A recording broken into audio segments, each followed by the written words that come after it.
we started? Yeah. I shouldn't have said what I said. That's how it'd be on the 85 South show when they were talking before. Oh, yeah, new creative director.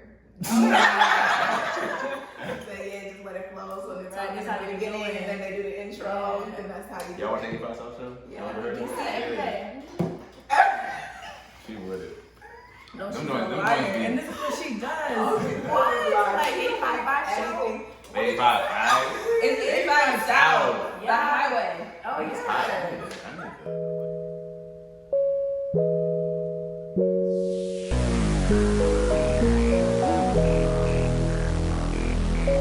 Hey y'all, this is Mish. It's Queen. This is The Raw. Gang, gang, gang. And we got some special guests with us. They didn't get us no shirts, so Yeah, we thought it was all a family matching thing, but I Y'all guess are not. matching. They're matching. mom, dad, and then What? just 2 adopted kids.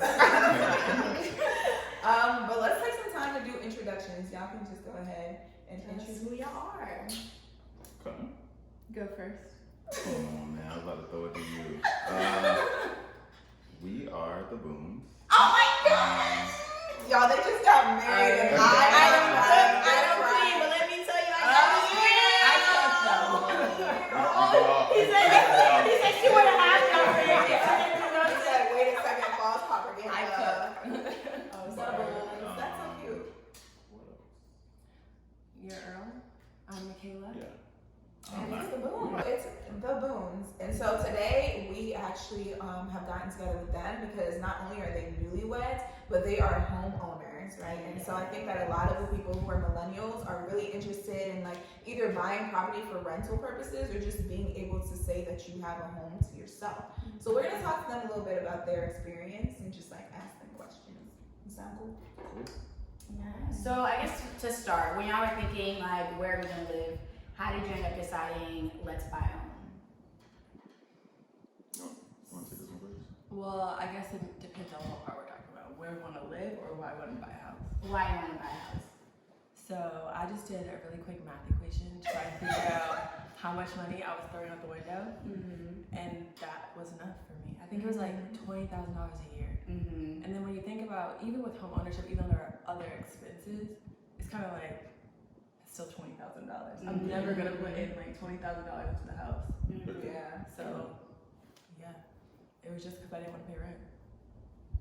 Okay. Or else that like the same? Not very similar. I mean, we're on the same page. I mean, over time, like rent means nothing because you're continually paying it. I mean, you may have a nice apartment, but at the end of the day, like you have no equity, no ownership. Kind of just getting tired of that, throwing out money, and it was like, hey, like why not? Yeah. And then it came down to the math equation, and of course, we moved forward with it.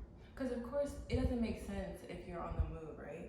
And you're not gonna stay in a house like 3 to 5 years, but obviously we're married. So Yeah. and we had a plan of getting married. So we're gonna be stable because when you're on 2 people's schedules, you can't really move as quickly.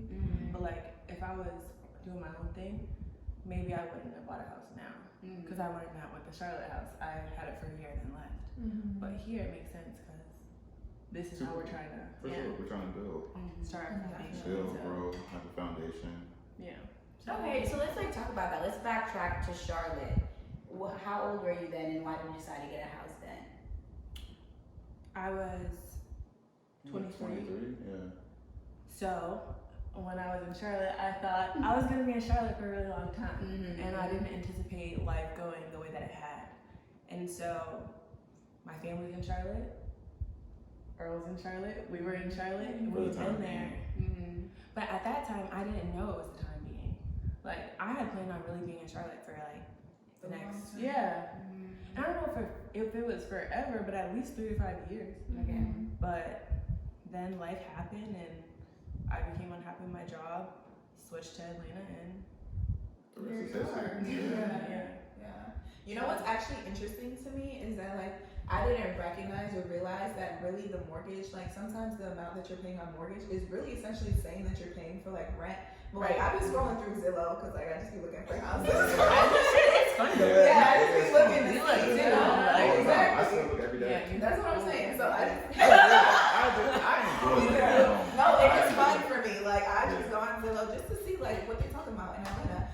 And even for like, you know, just like $300,000 houses, the rent is, or the mortgage payment is like $1,200, and like that's essentially what you're paying for like a 2-bedroom rent in like Atlanta. And don't get us started on like 1 bedrooms. And then also like locations, like I have friends that are paying like $2,100, $2,200 a month. Period, for rent. So like to that point of like saying that you're throwing it away and there's no equity, it makes complete sense. Yeah. Yeah. And I mean, it is important to remember though, when you're looking at the mortgage rates on Zillow, it's implying a 20% down payment. So just that. And also don't forget about the down payment too. Yeah, we gonna talk about that because I need to hear about all of that because I don't know very much, but I know I want to buy a house. So Yeah. For sure. And I think the main part about why you have to stay for a long time that most people don't realize is that when you go to sell your house, right, you have closing costs. They can be so high to the point that it didn't make sense for you to buy the house if you're not there for like 3 to 5 years. Okay. So like the same way that, oh, okay, you're putting $20,000 out, you could still be out if you don't have enough equity in your home and you sell too fast. So that's why it's like when you're looking at numbers, you gotta remember all the other details because it's not just a straight math equation. And it really depends on like interest rate, crap like that. So Yeah. you have to make sure you're really checking all the individual stuff before you say, oh, I'm just gonna buy. Go ahead. Yeah, I have a question. You go ahead. So I was gonna bring it into the conversation of saving and like planning for the house. Like once you guys decided that you wanted to buy a house, was there a certain goal that you would set that's like, okay, well we're gonna save this much in order to make that 20% down And it could be just like percentage, it doesn't have to be a dollar amount. Yeah. I mean, when we decided to purchase a home, we already had the money saved for the most part. Oh, sorry, the rest of us are poor. Talk to them nicely. Y'all are planning for 5 years. They already have. It wasn't entirely, but a great majority of it was already saved, essentially. And then more so it was just kind of creating a savings goal. Ask Michaela as far as our savings goal. I'm gonna say that's a good But yeah.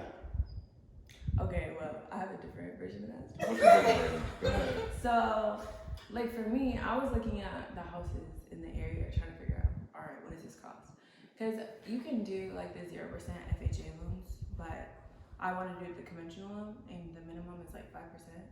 So I didn't really know what we were gonna buy then, but I did know that we'd be in a range. So, and actually, when we first started, we thought we were gonna do a much larger down payment than what we were able to, but because we bought a fixer upper, we went from like 15%. down to 5 because that's a whole other But that's story in another itself. story. Honestly, like because fixer upper is a whole different conversation than new construction. New construction is definitely an easy story. The first house was definitely a breeze. Like it was almost like walking into an apartment. But for us, we were saving for a wedding at the same time as like the house. So then we like looked at our budget, figured out, okay, what's the max we could shell away every month, and then we just shelled away, like shell. Very lean budget. Like very lean. Like we were broke. You think I'm lying? All the time. But like we really didn't have any money because we were just saving. Because not only, okay, yes, down payment, but you gotta furnish the house like that you're in once you get in it, and you don't. So we had to save for a lot, like, and then of course renovations. So it just was a matter of looking at our budget, seeing what we could afford, seeing what our goals was, and just keep on going until we got there. And so would you say you backpedaled, so you like had a budget and then you found a home in the budget, or did you like how did it work? Were you like, okay, we're gonna do X amount of dollars, we wanna do this down payment, and then you found a house that fit, or did you find this house and you're like, oh, this could work? And this is how we're gonna calculate it to fit. I feel like our housing search was like very dynamic. Like I feel like it changed. Like it started out with being a townhome, went to a single family, went back to a townhome, went back to a single family. And it surely was based off of location, one, because we wanted to be at least 20 minutes away from work. And then outside of that, essentially it was just more so grocery stores, gym, just different things that fit our lifestyle that we wanted to be at least within close proximity, because you know how Atlanta traffic can be. So that was definitely a high priority. But with as far as the down payment and as far as the amount that we were looking at for purchasing a home, I feel like it changed every day, just depending on what was on the market, because it was so quick. Like one day we'll look at a house, put in an offer, gone. Next day it's a totally different landscape. Because initially we wanted to do like a construction or something that was within like 5 to 10 years. This house is 23 years old, right? 1997. Yeah. This house is 23 years old. So like when you're looking at a house, if it's newer, you're gonna know that the roof is intact. You're gonna know that the plumbing is intact. You're gonna know that what else? HVAC. Yeah. So you know all those Furnace. things are intact. Yeah. When we came to this house, we got an inspection and it revealed a ton, right? A ton of work. We The had, inspection stuff that costs money. Yeah. yeah, the inspection we had to pay like what? Was it $300? $300 $500 to get an inspection? And mind you, an inspection is nothing but what they can visually see. So they're not Right. going into the structure and seeing what's actually wrong with the home. So they're just walking around and looking and saying, hey, I noticed this, I noticed this, I noticed that. But still, when you go inside the house, like you will find out over time that That's everything very was in check. Well, Yeah. yeah. Because it can get pricey. Like Mhm. inspections can get, I think, up to like And there's $1,000. different levels of And that's when you can see within the walls and things like that. And honestly, maybe we should have done that We should have. because we ended up finding like so many different things. So the reason why our down payment went from 15 down to 5 is because when we looked and had like we had at least 30 contractors come out before we actually closed on this home to get numbers for what it would cost to fix all the stuff that had to be up to code. And once we saw that bill, we knew we don't have that kind of like cash flow. Like it would take us forever to save that amount. So then we had to take the money we had available that we thought we were gonna put towards down payment and put it towards renovations. Okay. So that's how we went from such a higher number to a smaller number. So who do you negotiate that with someone? Or you're like, oh, we're not gonna put 20 down, we're instead gonna put 5 down because we have to put, 10% of what we assumed towards renovation? Like, how does that work? I would say you necessarily don't talk to someone more, so you have a conversation with your realtor. Okay. I mean, they'll definitely give Or you your banker. Or your banker, okay. Yeah. But they'll give you advice towards it, but ultimately it's your decision as far as what you want to put down. As long as it doesn't have to be above 5% though. No, so it's not like that for everyone. It depends on your credit score. It depends on Okay. different things. Like your banker can tell you what your minimum is, and then after you hit the minimum, you're fine. Like based off your credit score, we were just kind of trying to go above. Gotcha. Okay. So that's why. Because honestly, you don't really see much of a difference until you get to that 20% threshold. Because no matter what, under 20% you pay your PMI. Your Property mortgage insurance. yeah. Yes. Because I was looking at y'all like, Property you mortgage.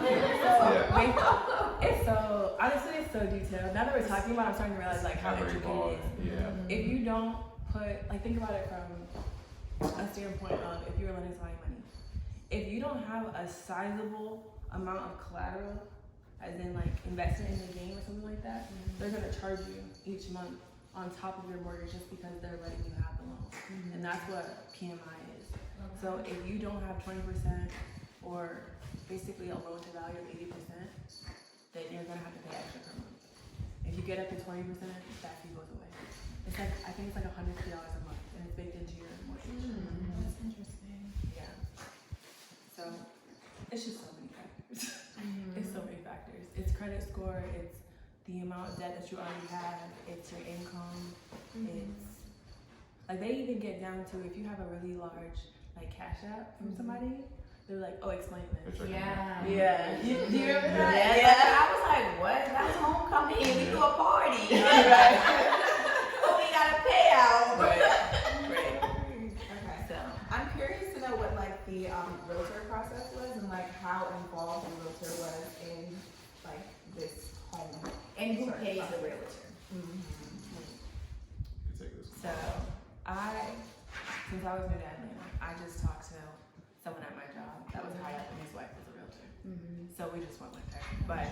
And we trust her because basically she was doing us a courtesy because she only does like higher price homes. 500K and above. So then we were like, okay, well she'll definitely be good. Like if she's servicing that clientele. But I guess like in Charlotte, honestly it was word of mouth, just asking people. Like we ended up going with the store in Charlotte, but that was just through my dad.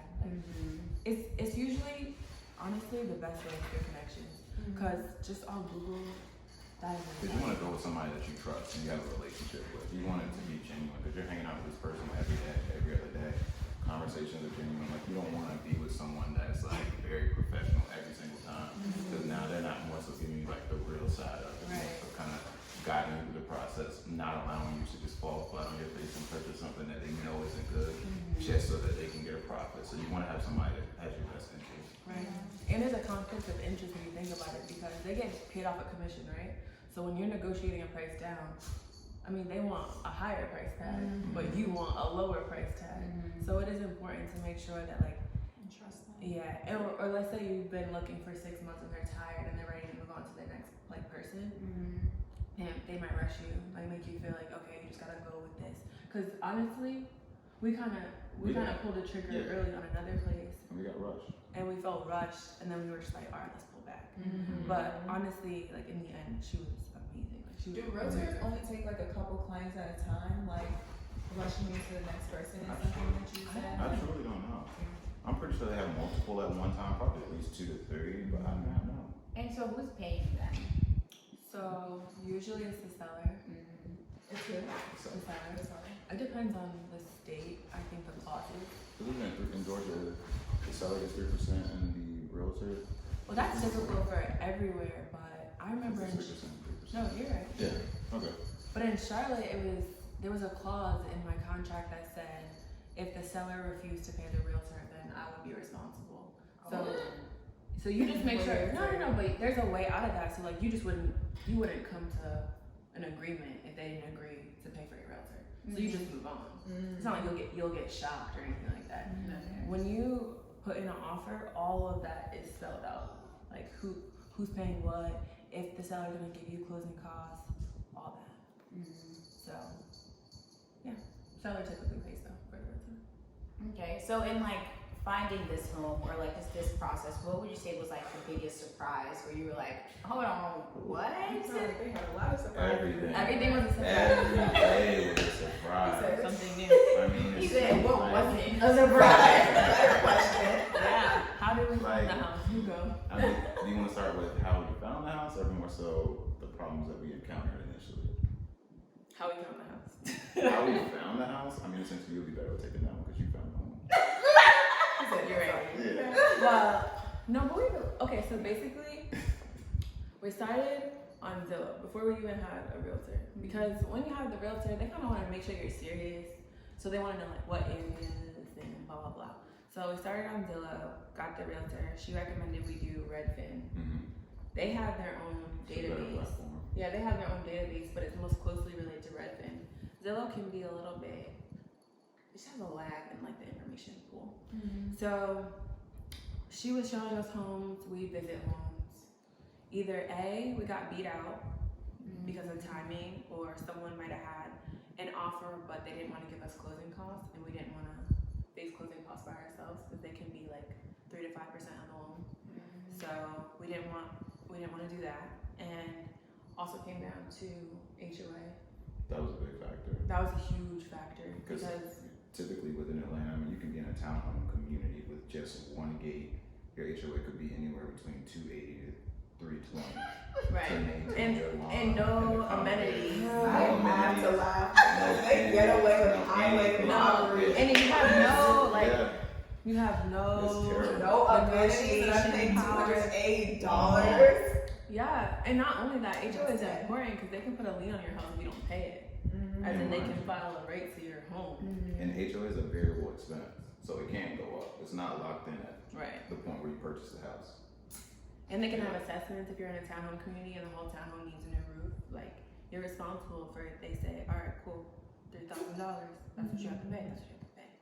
So that was a part of narrowing down between townhome and single family. And ultimately, we just took the time, viewed properties, found this one. How many different properties would you say that you guys viewed before landing on this one? I would say at least, I want to say 20, 25 maybe? Like visited them, like went to them. Like actually visited. At least 20 to 25. time. Mind you, this was Wow. pre-pandemic where we were actually fighting Atlanta traffic midday. 5, Going 6 o'clock. all over. We were going to see at least 3 to 4 houses a week. Yeah. How long was your process from like when you were like, we're getting a house to when you got closed on this?